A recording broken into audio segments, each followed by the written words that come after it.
ഇന്ത്യയുടെ സഹോദര രാജ്യമാണെന്നും അമേരിക്കയ്ക്ക് വിധേയമായി ജീവിക്കണമെന്നും വിശ്വസിച്ച് പ്രചരിപ്പിക്കുന്ന സംഘപരിവാറുകാർക്കും മറുപടിയില്ല. കാരണം ഇടതുപക്ഷത്തിന്റെ മറുപടി മനുഷ്യരോട് മാത്രമാണ്, മനുഷ്യത്വമുള്ളവരോട് മാത്രമാണ്. മനുഷ്യരൂപമുള്ള മനുഷ്യനെന്ന പദവുമായി ബന്ധമില്ലാത്തവരോട് ഒരു മറുപടിയുമില്ല. പക്ഷേ നിഷ്കളങ്കരായ ചിലരെങ്കിലും ഇത്തരത്തിലുള്ള പ്രചരണങ്ങളുടെ സ്വാധീനത്തിൽ പെട്ടുപോകുന്നുണ്ട്. അവരിപ്പോ ചോദിക്കുന്നുണ്ട്, ഇറാനിൽ ഖമേനിയുടെ നേതൃത്വം കമ്മ്യൂണിസ്റ്റുകാർക്കെതിരെ നിലപാടെടുത്തവരല്ലേ, കമ്മ്യൂണിസ്റ്റുകാരെ കൊന്നൊടുക്കിയവരല്ലേ, അവരെ ജയിലടച്ചവരല്ലേ, അപ്പോ ആ ഇറാനെ ആക്രമിക്കുമ്പോൾ, ആ ഖമേനിയെ കൊലപ്പെടുത്തുമ്പോൾ ആഹ്ലാദിക്കുകയല്ലേ കമ്മ്യൂണിസ്റ്റുകാർ ചെയ്യേണ്ടത്? ഒരു ചോദ്യമാണ്. ആ ചോദ്യം ചോദിക്കുന്നവരിൽ ലീഗുകാരുണ്ട്, കോൺഗ്രസ് ഉണ്ട്, BJP ഉണ്ട്. ഇത്തരത്തിലുള്ള വങ്കത്തരം പറയുന്നതിൽ, അറുവഷളത്തരം പറയുന്നതിൽ ഇവര് മൂന്നുപേരും കൈകോർത്ത് പിടിച്ചാണ് നിൽക്കുന്നത് എന്നത് വർത്തമാനകാലത്തെ ഒരു യാഥാർത്ഥ്യം മാത്രമാണ്. ഇതിനു മുമ്പ് നമ്മൾ കേട്ടിട്ടുള്ളത് ഇറാഖിന് ഐക്യദാർഢ്യവുമായി തെരുവുകളിൽ ഇറങ്ങിയ ഘട്ടത്തിലാണ്. ഇറാഖിൽ കമ്മ്യൂണിസ്റ്റ് പാർട്ടിയെ നിരോധിച്ചയാളല്ലേ സദ്ദാം ഹുസൈൻ, കമ്മ്യൂണിസ്റ്റുകാരെ തുറങ്കിലടച്ചയാളല്ലേ സദ്ദാം ഹുസൈൻ. കമ്മ്യൂണിസ്റ്റുകാരെ പീഡിപ്പിച്ച ആ സദ്ദാം ഹുസൈനെ എന്തിനാണ് നിങ്ങൾ ഐക്യദാർഢ്യം പ്രകടിപ്പിക്കുന്നത് എന്ന ചോദ്യമാണ്. ഇത്തരം ചോദ്യം ഉന്നയിക്കുന്ന മുൻപറഞ്ഞ വിഭാഗങ്ങൾക്ക് ഒരു മറുപടിയുമില്ല, മുൻപറഞ്ഞ കാരണങ്ങളാൽ.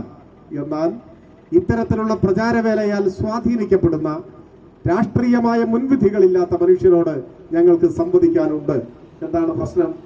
ഇത് ഏതെങ്കിലും ഒരു രാജ്യത്തെ ഭരണാധികാരി അവിടുത്തെ കമ്മ്യൂണിസ്റ്റ് പാർട്ടിക്കെതിരെ എടുത്ത തെറ്റായ ഒരു നിലപാടുമായി ബന്ധപ്പെട്ട പ്രശ്നമേയല്ല. പിന്നെയോ ഇത് ലോകസമാധാനത്തിന്റെ പ്രശ്നമാണ്, ഇത് സാമ്രാജ്യത്വ അധിനിവേശത്തിന്റെ പ്രശ്നമാണ്.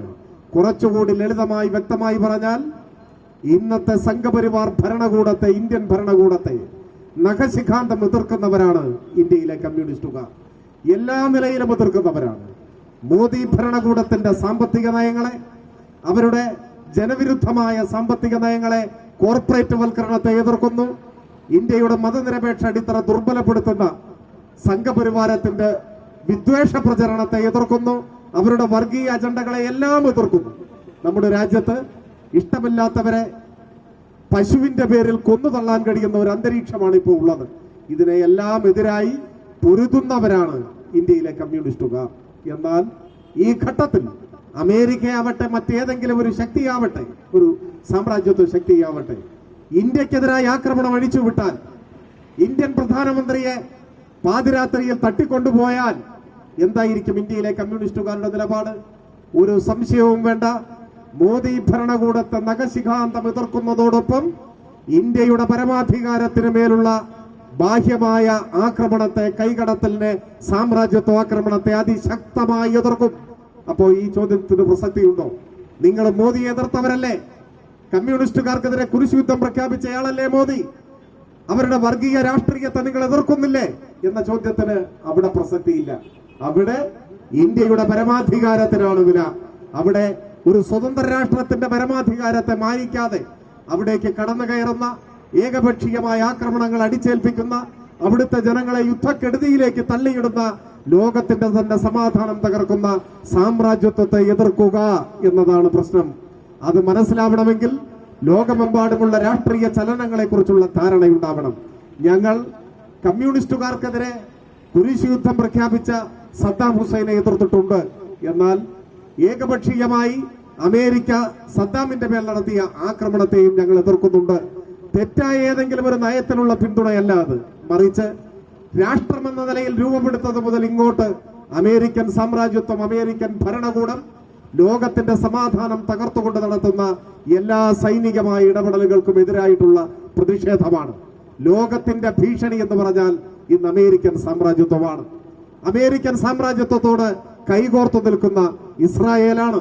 ഈ രണ്ട് രാജ്യങ്ങളാണ് ഇന്ന് ലോക സമാധാനത്തിന് ഭീഷണി. ചരിത്രത്തിലുടനീളം മറ്റു രാജ്യങ്ങളുടെ പരമാധികാരത്തെ അംഗീകരിക്കാതെ തങ്ങളുടെ സാമ്പത്തിക സൈനിക താൽപര്യങ്ങൾക്കു വേണ്ടി ഏകപക്ഷീയമായ ആക്രമണങ്ങൾ, കൂട്ടക്കുരുതികൾ, ഉപരോധങ്ങൾ നടത്തിയ എത്ര അനുഭവങ്ങളാണ് അമേരിക്കയുമായി ബന്ധപ്പെട്ട് നമ്മുടെ മുൻപിലുള്ളത്. അമേരിക്കയുടെ ഒരു അടുക്കളത്തോട്ടമായി സൗത്ത് അമേരിക്കൻ രാജ്യങ്ങളെ നിലനിർത്തുക എന്നത് അമേരിക്കയുടെ ഒരു അജണ്ടയായി. അതിന്റെ ഭാഗമായി സൗത്ത് അമേരിക്കൻ രാജ്യങ്ങളിൽ, ലാറ്റിൻ അമേരിക്കൻ രാജ്യങ്ങളിൽ ഉയർന്നു വന്ന രാഷ്ട്രീയ ഉണർവുകളെ സൈനികമായി തന്നെ അടിച്ചമർത്തുകയും ഏകപക്ഷീയമായ ആക്രമണങ്ങൾ അഴിച്ചുവിട്ട് തങ്ങളുടെ വരുതിയിലാക്കാൻ ശ്രമിക്കുകയും ചെയ്ത അതിന്റെ ഭാഗമായി ലക്ഷക്കണക്കിന് വരുന്ന മനുഷ്യരെ കൊന്നൊടുക്കിയ ചരിത്രത്തിലെ എത്ര ചോരക്കുരുതികളുടെ പാഠമാണ് നമ്മുടെ മുമ്പിലുള്ളത്. 4 പതിറ്റാണ്ടുകൾക്ക് മുൻപാണ് ചിലി, ലാറ്റിൻ അമേരിക്കയിലെ ഒരു രാഷ്ട്രമാണ് ചിലി. ആ ചിലിയിൽ തിരഞ്ഞെടുപ്പിലൂടെ ഒരു കമ്മ്യൂണിസ്റ്റ് നേതാവ് രാഷ്ട്രീയ അധികാരത്തിലേക്ക് വന്നു, സാൽവഡോർ അലൻഡെ. ആ അലൻഡയുടെ സ്നേഹിതനായിരുന്നു ലോകം മുഴുവൻ ആദരിക്കുന്ന മഹാനായ കവി പാബ്ലോ നെരൂദ. നെരൂദയെയും സാൽവഡോർ അലൻഡയെയും കൊലപ്പെടുത്തിയത് അമേരിക്കൻ അട്ടിമറിയിലാണ്. അമേരിക്കൻ സൈന്യത്തിന്റെ CIA നേരിട്ടുള്ള ഇടപെടലിന്റെ ഭാഗമായാണ് തിരഞ്ഞെടുക്കപ്പെട്ട ഒരു ഭരണാധികാരി കൊല്ലപ്പെടുന്നു. ആ രാഷ്ട്രത്തെയാകെ ഛിന്നഭിന്നമാകും. അങ്ങനെ ചിലിയിൽ, പെറുവിൽ, മറ്റൊട്ടേറെ ലാറ്റിൻ അമേരിക്കൻ രാജ്യങ്ങളിൽ ഒരു കാലത്ത് ഓപ്പറേഷൻ കോണ്ടോർ എന്ന പേരിൽ പെറുവിൽ നിന്ന് ആരംഭിച്ച അമേരിക്കൻ സൈന്യത്തിന്റെയും അമേരിക്കൻ സ്റ്റേറ്റ് ഡിപ്പാർട്ട്മെന്റിന്റെയും നേരിട്ടുള്ള നേതൃത്വത്തിൽ നടന്ന കമ്മ്യൂണിസ്റ്റ് വിരുദ്ധ വേട്ട. എത്ര ആയിരങ്ങൾ, 10,000-ങ്ങളാണ് അന്ന് അവിടെ കൊല്ലപ്പെട്ടത്. എത്ര രാജ്യങ്ങളെയാണ് അസ്ഥിരപ്പെടുത്തിയത്. അതിങ്ങനെ തുടർന്നുകൊണ്ടേയിരിക്കുകയാണ്.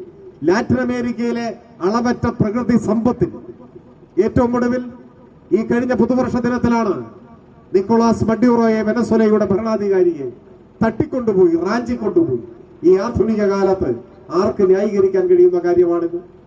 കായികമായി ബലമുള്ളവൻ, രാഷ്ട്രങ്ങളെ സംബന്ധിച്ച് പറയുമ്പോൾ സൈനികമായി കൂടുതൽ കരുത്തുള്ളവൻ, കരുത്തു കുറവുള്ളവനെ ആക്രമിച്ച് കീഴടക്കുക എന്നത് പരിഷ്കൃത സമൂഹത്തിന് അംഗീകരിക്കാൻ കഴിയുന്ന ഒന്നല്ല, മര്യാദയല്ല. അത് മലയാളത്തിലെ ഏറ്റവും മോശമായ വാക്കുകൊണ്ട് അടയാളപ്പെടുത്തേണ്ട